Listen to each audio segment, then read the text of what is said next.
Praise the lord. ఈరోజు దేవుని వాగ్దానం సమూయేలు మొదటి గ్రంథం 26వ అధ్యాయం 25వ వచనం.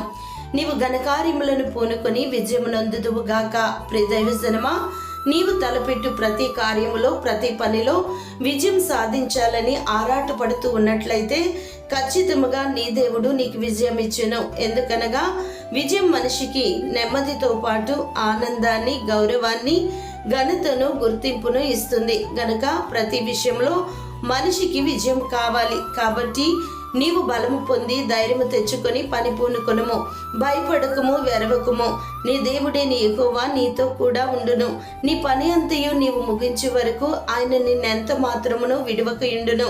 కావున నీవు ఘనకార్యములను పూనుకొని విజయమునందుదువు. నీవు నెమ్మది కలిగి విజయంలో ఉన్న ప్రతి ఆశీర్వాదమును పొందుకొందువు. దేవుడు మిమ్మును దీవించును గాక. ఆమెన్.